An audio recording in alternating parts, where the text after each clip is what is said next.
মধ্যে দিল্লিরই বা কি প্ল্যান?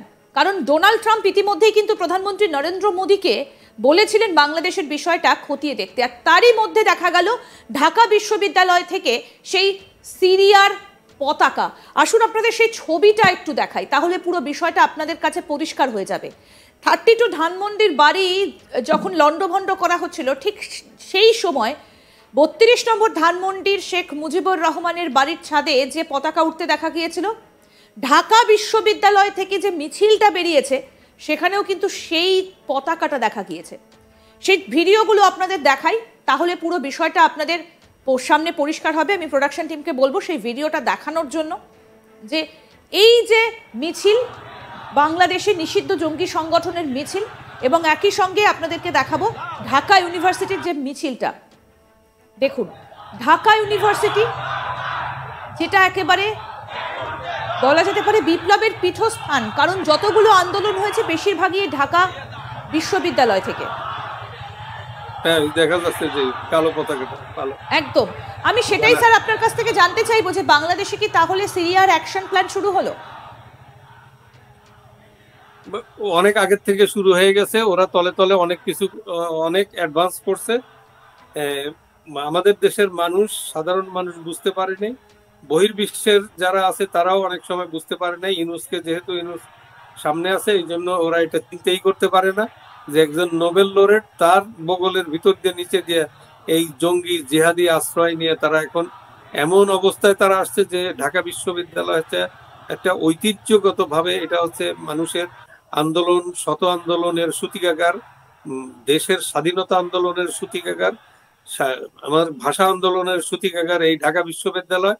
আমার ও গর্ব, বাঙালির যে গর্ব, সব কিছু জড়িয়ে আছে ঢাকা বিশ্ববিদ্যালয়, যে ইতিহাস ঐতিহ্য, সেই ঢাকা বিশ্ববিদ্যালয় আজকে জঙ্গি জিহাদি, আপনার হিজবুত তাহির, আল কায়দার অ্যাফিলিয়েটেড হিজবুত তাহির এখানে এসে তারা এখন তাদের যে আস্ফালন দেখা যাচ্ছে, তাদের যে fundamental fangs of fundamentalism, fundamentalist যে বিষ দাঁত, এটা দেখা যাচ্ছে।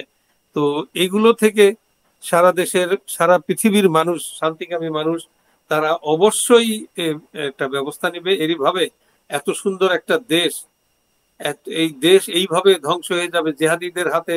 এই দেশের মানুষ অলরেডি, দেশের মানুষ যে বিপদে আছে, যে তাদের জীবনের কোনো নিরাপত্তা নাই, কেউ না, আমি তো বললাম ঘরের বাইরে, ঘরের ভিতরে কোথাও নিরাপত্তা নেই। ঘরের ভিতরে ঢুকে মেয়েদেরকে করছে, তাদেরকে করছে, মেয়েরা কোথাও নিরাপদ নেই। কাজেই এদের সত্তর দমন করতে হবে, ইমিডিয়েটলি অ্যাকশনে যেতে হবে। তো আমার মনে হয় সে আমি আরেকটা ছবিও এবার একটু দেখাতে চাই আপনাকে। দেখুন, এটা হচ্ছে মধ্যরাতে, গত দুদিন আগে মধ্যরাতের একটা ছবি। দেখুন, সেখানেও একটা মিছিল, এবং সেই মিছিলেও কিন্তু দেখা যাচ্ছে যে ইসলামী ছাত্রদের প্রতিবাদ মিছিল, সেখানেও রয়েছে এই আইসিস পতাকা। এরা ছাত্র, কোথাও মনে হচ্ছে দেখে স্যার, আপনি তো বাংলাদেশে এত বছর ধরে সাংবাদিকতা করেছেন, কোথাও মনে হচ্ছে যে এরা ছাত্র? আপনি শুনেন, ঢাকা বিশ্ববিদ্যালয় একটা প্রগতিশীল ছাত্রদের একটা অভয়ারণ্য। সেখানে আজকে মনে হয় যে মসজিদ থেকে, মাদ্রাসার থেকে মানুষ বেরোচ্ছে। ঢাকা বিশ্ববিদ্যালয়টাকে একটা মসজিদ মাদ্রাসা বানিয়ে ফেলছে এরা এই দেশটাকেও একটা জাহান্নামের দরজায় পৌঁছে দিছে। এরা এই দেশটাকে এমনি ভাবে, ওরা ওদেরকে আর কিছুদিন সিরিয়া বানাতে চাইছে কি বাংলাদেশকে? সিরিয়া, আফগানিস্তান, সিরিয়া বানাতে চাইছে। তো এরা তো ওইটাই চায়। ওরা তো আগে স্লোগান দিত, আমরা সবাই তালেবান, বাংলা হবে আফগান। এই স্লোগান অনেক আগে মসজিদ থেকে বেরিয়ে, মাদ্রাসা থেকে বেরিয়ে, অনেক সময় এই জামাত ইসলাম এবং তাদের যে সহযোগী, এরা সব সময় স্লোগান দিয়ে গেছে। তো এটাতে আমলে নেয় নেই মানুষ, সরকারও নেয় নেই, সাধারণ মানুষও নেয় নেই, যে ওরা মাদ্রাসার কয়েক লোক আর মসজিদ থেকে আর কিছু হুজুর। আপনি একটা জিনিস লক্ষ্য করবেন, এই যে হুজুররা, এরা কিন্তু কোরআন শরীফ বা কোরআন কিতাব এই সব নিয়ে আলোচনা করে না। এরা রাজনীতি করে, জনসভায় দাঁড়িয়ে এরা সে বিশাল বিশাল হুঙ্কার মারতে থাকে, মনে হয় যে ওরা দেশ ওদের নিয়ন্ত্রণে চলে গেছে। এই অভ্যাসটা, বদ অভ্যাসটা এখানেও, আর অতীতের যত গভর্নমেন্ট আছে সব গভর্নমেন্টই আপনার এদেরকে এই পারমিশনটা দিছে, ওরা রাস্তাঘাটে হ্যাভক ক্রিয়েট করা আপনার সৌদি আরবে তো জনসভা তো দূরের কথা, আপনার মিছিল দূরের কথা, মিলাদ পড়া যায় না, ঘরের ভিতরে বসে মিলাদ পড়া যায় না, 5 জনে একসাথে বসে গল্প করা যায় না, একটা মুসলিম কান্ট্রি। তো এখন এদের যে অবস্থা, এই অবস্থা থেকে দেশকে বাঁচাতে হবে। এজন্য সারা দেশের মানুষ উন্মুখ হয়ে আছে যাতে এদেরকে শক্ত হাতে দমন করা যায়। দমন করতে হলে ওয়ার অন টেরর এদের একেবারে প্রযোজ্য হয়ে গেছে, সেটা অর্থাৎ চলবে। আপনি মনে করছেন ওয়ার অ্যান্ড টেররের পরিস্থিতি এই মুহূর্তে বাংলাদেশে একদম একদম বিরাজ করছে, একদম পরিপূর্ণ পরিপূর্ণ ওভারওয়েলমিং ইয়া ইয়া এভিডেন্স। আপনি কত এভিডেন্স দেখবেন, এভিডেন্স আপনি দেখতে দেখতে আপনি সময় পাবেন না, দেখে এত সময় পাবেন না যে কি সব ঘটনা বাংলাদেশে ঘটে গেছে, অলরেডি ঘটছে।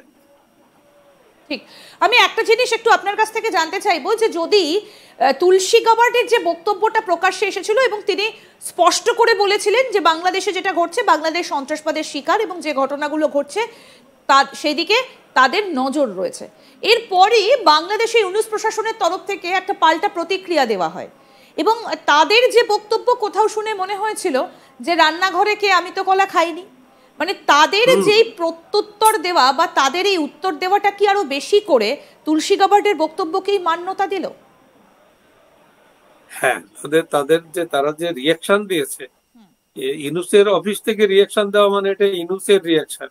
হ্যাঁ, তো সেখানে অনেক কিছু আছে, অনেক জঙ্গি জিহাদি, অনেক তার প্রেস সেক্রেটারি আছে, তারপরে তার অ্যাডভাইজার আছে জিহাদি, ওই ইয়ার যে এর আগে যে সংগঠনটা ইয়ার কথা বললাম যে হিজবুত তাহির, ওর তো ওই যে একটা ম্যাপ দিয়ে বলছিল যে ইয়ার থেকে হিমালয় থেকে বঙ্গোপসাগর এবং 7 সিস্টার সহ এইটা হবে বাংলা গ্রেটার বেঙ্গল। সে সে আছে একজন। এদের সাথে ইউনূসের সাথে যে কয়জন লোক আছে, ওই কিছু মেয়ে লোক আছে যারা আপনার ওই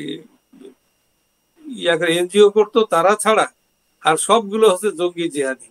তো ওদের ওখান থেকে ওরা অনেক সময় ইউনূসের কাছে জিজ্ঞেসও করে না, হঠাৎ করে বিবৃতি মেরে দেয়। এই কিছুদিন আগে জার্মান ফ্রান্স এম্বাসিতে এই ঘটনা ঘটছে যে ইউনূসের অফিস থেকে যে বক্তব্য দেওয়া হয়েছে সেই বক্তব্য আবার ওখান থেকে ওদের ওই ইয়া থেকে ফ্রান্স এম্বাসির ইয়া থেকে পোর্টাল থেকে দেওয়া হয়েছে। তারপরে তাদের চাকরি গেছে, ফ্রান্স ব্যবস্থা নিছে।